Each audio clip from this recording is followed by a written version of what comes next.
All right, so let's dive into something pretty fascinating that's happening right now in the AI world. Miles Brundage, a pretty prominent figure at OpenAI, Yeah. has decided to move on. Yeah. And this isn't just your like everyday career change, right? No, Right. like this deep dive is going to unpack why his departure is causing kind of ripples through the AI community and what it Yeah. means for like those of us, especially our listeners who are, on the front lines of AI development. I think one thing that's important to remember is that Brundage wasn't just, someone coding in a corner. Right, right. He was really deeply involved in shaping OpenAI's approach to what he calls, quote, AGI readiness, close quote. Yeah, exactly. He was Yeah. senior advisor for AGI readiness. That's right. And for over 6 years, he held these key leadership roles. Yeah. Guiding research, advising on how to navigate this, totally uncharted territories of like increasingly powerful AI. Uncharted is right. Yeah.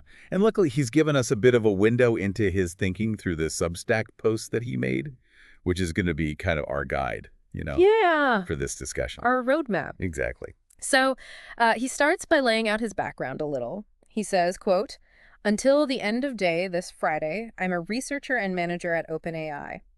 I have been here for over 6 years, which is pretty long by OpenAI standards.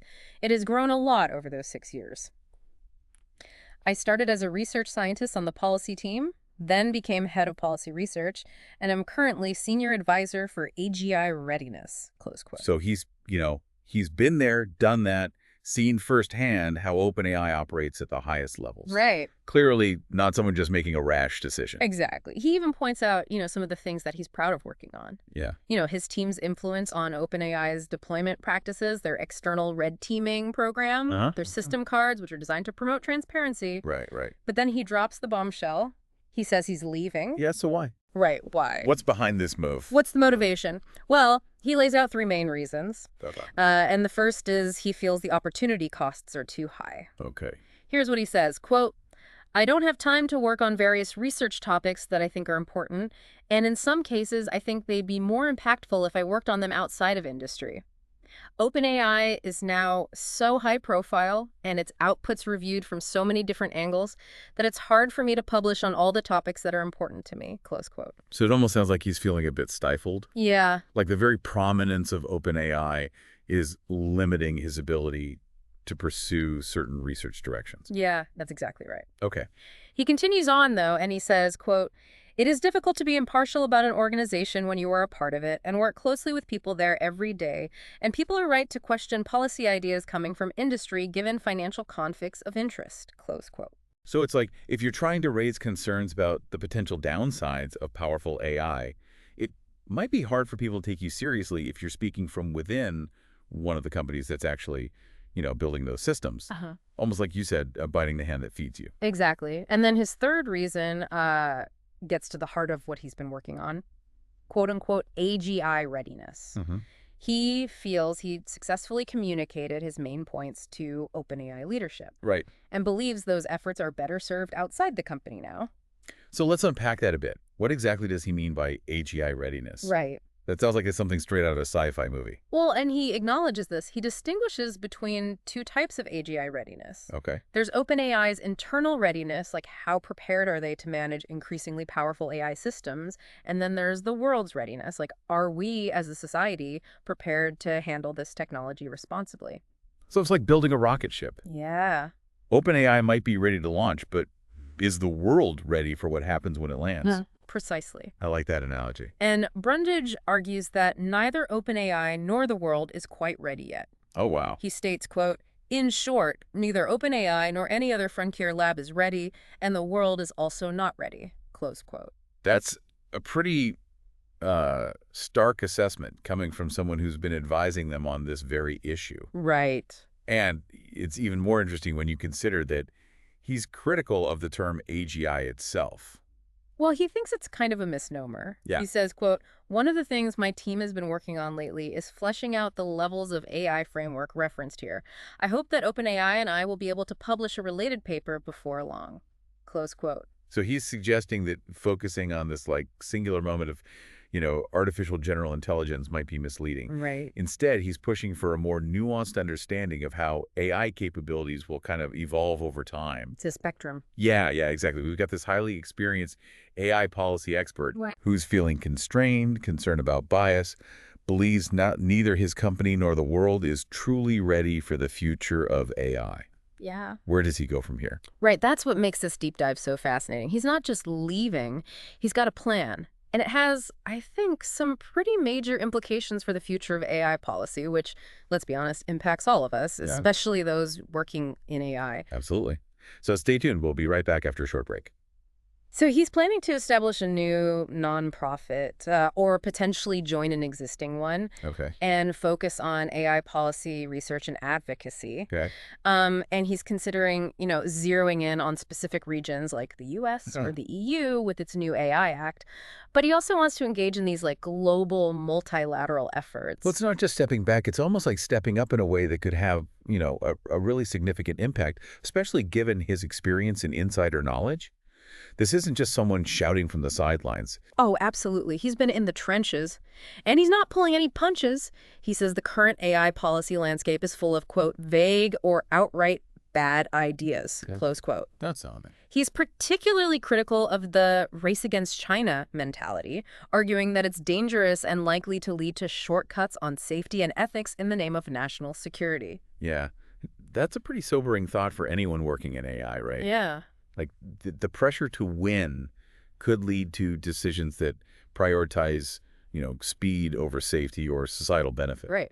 But amidst all these concerns, he lays out 6 key areas he wants to focus on. Right. And I think these areas are really fascinating. Yeah. And they have some really direct relevance to what you as, AI engineers and researchers are doing every day. Absolutely. So the first one is, quote, assessment and forecasting of AI progress, close quote. Right. And he specifically writes, quote, AI capabilities are improving very quickly, and policymakers need to act more urgently. This is hard to convey when you work in industry, as claims to this effect are often dismissed as hype when they come from industry. By going outside of industry, I will lose access to some information about the state of the art, but I think there is plenty of information in the public domain to justify a sense of urgency, and I have some ideas about how to pull together the narrative more effectively than has been done so far, close quote. So he's essentially arguing that there's this disconnect between how fast AI is actually developing and how policymakers perceive that progress. Yeah, a knowledge gap. Yeah. Yeah. And he feels that being outside of industry gives him more credibility to kind of sound the alarm, so to speak. Yeah, exactly. Yeah. He wants to make sure policy decisions are based on, a clear-eyed, unbiased assessment of AI's trajectory, not on hype or fear-mongering. Okay, that makes sense. What's the second area? The second area is, quote, regulation of frontier AI safety and security, close quote. And this one hits close to home for all of us in AI, right? This is about making sure that these powerful AI systems that are being developed are actually safe and secure. Right. That they don't pose these, unacceptable risks to individuals or society as a whole. Exactly. And he says, quote, I think that improving frontier AI safety and security is quite urgent, given the number of companies, dozens, that will soon, next few years at most, have systems capable of posing catastrophic risks. Given that is not much time to set up entirely new institutions, I'm particularly interested in opportunities for action under existing legal authorities, as well as shaping the implementation of already approved legislation, such as the EU AI Act, close quote. So he's not just talking about these, theoretical risks way off in the future. No, he's talking about now. Yeah, he's talking about risks that could materialize in the very near term, Yeah. given the, rapid pace of AI development. Absolutely. And he's advocating for using existing legal frameworks, institutions Mhm. to address these risks, rather than waiting for some, grand new regulatory body to be established. Leverage what we have. Yeah, exactly. He sees an opportunity to start putting safeguards in place now, Right. rather than waiting for a crisis to force our hand. Okay, I'm starting to see how these policy areas, connect to the work that AI engineers and researchers are doing every day. Right. It's not just about, pushing the boundaries of what's technically possible. It's about understanding the potential consequences of those advancements. Right. And, building in safety mechanisms from the ground up. Thinking about ethics. Yeah. Yeah. Okay, so what's the third area? The third area is, quote, economic impacts of AI, close Okay. quote. Okay. And he's not just talking about job displacement, although he acknowledges that's a major concern. Yeah. He's looking at the bigger picture. How will AI reshape labor markets? How will it reshape wealth distribution, even our understanding of work itself? Yeah. And I think he really drives this point home with this very interesting quote. He says, quote, "I think it's likely that in the coming years, not decades, AI could enable sufficient economic growth that an early retirement at a high standard of living is easily achievable, assuming appropriate policies to ensure fair distribution of that bounty. Before that, there will likely be a period in which it is easier to automate tasks that can be done remotely. In the near term, I worry a lot about AI disrupting opportunities for people who desperately want work. But I think it's simultaneously true that humanity should eventually remove the obligation to work for a living, and that doing so is one of the strongest arguments for building AI and AGI in the first place." Close quote. It's a fascinating paradox, isn't it? AI could potentially free us from the need to work, but in the process, it could disrupt livelihoods and exacerbate, existing inequalities. Right. And he continues on this point. He says, quote, "Likely some will continue to work in the long term, but the incentive to do so might be weaker than before. Whether this is true depends on a variety of cultural and policy factors. That is not something we're prepared for politically, culturally, or otherwise, and needs to be part of the policy conversation. A naive shift towards a post-work world risks civilizational stagnation," see Wally, "and much more thought and debate about this is needed." Close quote. So it's not just about building AI that can, do our jobs. It's about thinking through the societal implications of that automation. Yeah, what does it Oh, mean to be human? exactly. Right, if you don't have to work. Right. And ensuring we have systems in place to kind of manage the transition to a potentially very different kind of world. Right. And then his fourth area is, quote, "acceleration of beneficial AI applications," close quote. And I think this one, especially for our listeners, this is something that I know people think about a lot. Right. And he argues that AI has immense potential to, solve some of humanity's biggest challenges. Yeah. But we're not realizing that potential quickly enough. This resonates with a lot of the enthusiasm we see around AI, right? This idea that we can use this technology to, tackle climate change, improve healthcare, address global poverty. Exactly. But he's also critical of the current AI for good landscape. He argues that it's often well-intentioned, but really inefficient. How so? Well, he says, quote, "The AI for good landscape seems very well-intentioned but inefficient to me at the moment, largely due to insufficient technical expertise in civil society and governments, and the lack of a good normative and theoretical foundation. TG, it'd be good to see more analysis of the problems for which we should and shouldn't expect solutions to arise via markets when it makes sense to build bespoke, narrow AI solutions for specific problems versus improving general AI systems' ability to handle those problems when the right approach is subsidizing existing technologies versus creating net new ones, etc." Close quote. So it's not just about, throwing AI at every problem. It's about being strategic, about understanding the context, about collaborating effectively with, domain experts to ensure that AI solutions are actually impactful and sustainable. Yeah, it's about more than good intentions. Yeah, exactly. And his fifth area focuses on something called compute governance. This might sound, a little obscure, but it's actually incredibly important, especially for those of you, in our audience who are heavily involved in, training large AI models. He argues that computing hardware, which is the foundation on which AI is built, has these very unique characteristics that make it a focal point for policy. And he's concerned that the U.S. government in particular is ill-equipped to manage the global flow of this essential resource, especially as it relates to AI development.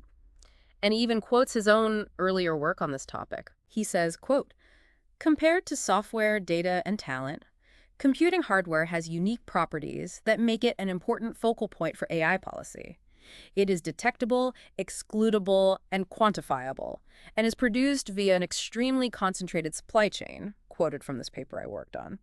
"This makes it worrying that the part of the U.S. government responsible for overseeing what happens when that compute is shipped overseas is severely understaffed and underfunded, and that more generally there is little serious policy discussion of what the end game is here, besides occasionally tightening export controls and requiring companies to report their big data centers and training runs." Close quote. So if we don't get a handle on how this critical resource is controlled and distributed, we risk losing control over the pace and direction of AI development globally. Right. It all comes back to hardware. Yeah. Yeah. And this kind of ties into these concerns about, an AI arms race Yeah. and the potential for AI to be concentrated in the hands of, a powerful few rather than being this force for good that benefits all of humanity. Right. And finally, his sixth area, quote, overall AI grand strategy, close quote. It might seem kind of abstract, but it's really the umbrella under which all these other issues fall. Yeah, okay. He's calling for a big picture vision, Yeah. a high-level plan for how we as, a global community will ensure that AI and AGI ultimately benefit everyone. So it's about moving beyond this, narrow focus on technical advancements and starting to think about the, societal and ethical implications of this technology. Yeah. Like, what kind of world do we want to create with AI? Yeah. What are our values, our goals, our priorities? Suspect. And he acknowledges that, the current policy options, he says, they're either too vague or uncompelling to be truly effective. Yeah. He wants to see a more meaningful conversation, a deeper engagement with these, fundamental questions about our future with AI. And this is where I think it gets really interesting for, those of you in our audience who are actively shaping that future through your work in AI. He poses some really thought-provoking questions. Yeah, he really lays it all out. Yeah. He asks, quote, how can we resolve or alleviate the trade-off between the benefits of decentralized AI development, for example, reducing the likelihood of harmful concentration of power, and the downsides of it, e.g. reducing the amount of safety and security talent applied to each unit of AI development? What policy actions by companies and countries make sense in a world where a treaty or grand bargain on AI is possible, or if it's impossible? Likewise for congressional action or the lack thereof. What are the various options on the spectrum, from nationalization or internationalization of AI research to today's laissez-faire approach, that are worth considering? What does a serious dialogue about the ideal pace of AI progress look like, beyond easy versus pause AI, that takes into account the real risks as well as the real benefits of continued development? And that is informed by a consideration of the real policy options available. In domains like energy and climate policy, there are contested quantitative frameworks for distilling the overall picture of impacts into a single number, example the social cost of carbon, which can then inform net benefit analyses. Could there be similar frameworks for AI, e.g. the social cost of silicon? Close quote. These are big questions, but they're questions that we need to start grappling with now. Yeah. The decisions we make today, both as individuals and as a collective, will determine the trajectory of AI and its impact on our world. Right, absolutely. And Brundage's decision to leave OpenAI and dedicate himself to these issues, I think, is a call to action for all of us. It's a reminder that we all have a stake in this future. Yeah. And we all have a role to play in shaping it. Right. So what does this mean for you, the listener, who's actively involved in building and deploying AI systems? Yeah, what does it mean for you? We'll explore that in our final segment. All right, so we've spent this deep dive, unpacking Miles Brundage's decision to leave OpenAI and these, really ambitious plans to kind of tackle some of the biggest challenges facing the field. But I think now it's time to shift gears a bit and talk about, what this all means for you, the listener. You're out there on the front lines, building the systems, pushing the boundaries of what's possible with AI. So where do you fit into this whole, complex landscape? Yeah, it's so easy to just get caught up in the day-to-day of coding and, debugging and optimizing. Yeah. But I think Brundage's story is this really powerful reminder to, zoom out for a second. Right. And think about the larger context of your work. Ask yourself, what are the potential downstream impacts of the systems I'm building? How might my work be contributing to or mitigating the risks that Brundage is highlighting? It's almost like an ethical code review. Yeah. Right? You're not just checking for bugs in the code, but also for potential biases, vulnerabilities, societal implications. Exactly. Think about, the systems you're building. Are they designed to be transparent, accountable? Yeah. Have you considered how they might be misused or how their outputs could be misinterpreted? And what about the data that you're using to train these systems? Oh, absolutely. Is it representative? Is it diverse?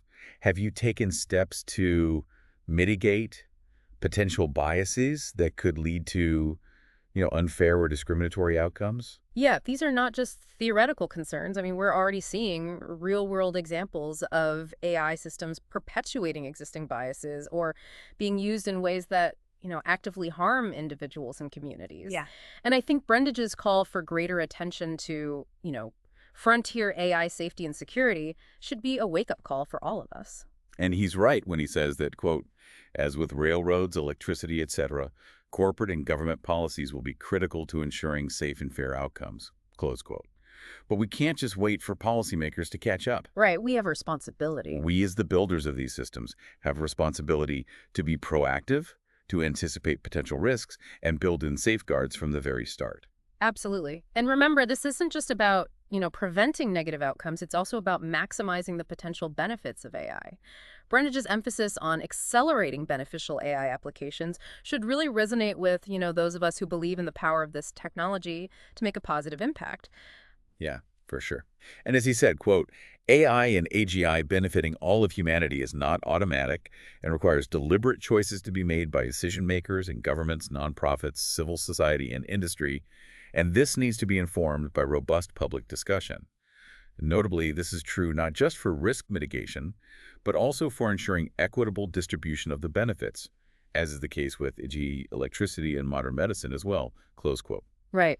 So think about, how your work can contribute to that vision. Are you working on applications that address real-world problems? Yeah. Are you collaborating with domain experts who understand the needs of diverse communities? Are you thinking about how to make your work more accessible and inclusive so that the benefits of AI are, shared widely rather than being concentrated in the hands of a few? Right, and don't underestimate the power of your voice in this conversation. Brundage's decision to leave OpenAI is a testament to the importance of, independent, critical voices in this AI policy debate. You don't need to be a policy expert to make a Okay. difference. Uh, Share your insights, your concerns, your ideas with your colleagues, with your company leadership, with policymakers, with the public. Engage with this growing community of AI researchers and engineers who are grappling with these, ethical and societal challenges. Yeah. Contribute to open source projects that are pushing the boundaries of AI safety and transparency. This is such a crucial moment, I think, in the development of AI, and the choices that we make now will have really, really far-reaching consequences. It feels like an inflection point. Yeah, it really does. And Brundage's story is a call to action, I think, a reminder that we all have a responsibility to shape this technology in a way that benefits humanity. So as you go back to your work, remember, you're not just writing code, you're shaping the future. Build wisely, think critically, and use your voice to advocate for a world where AI truly serves the common good. Well said. That wraps up our deep dive into Miles Brundage's departure from OpenAI and its implications for the future of AI. We hope you found this, exploration valuable, and until next time, keep learning, keep questioning, and keep building a better future with AI.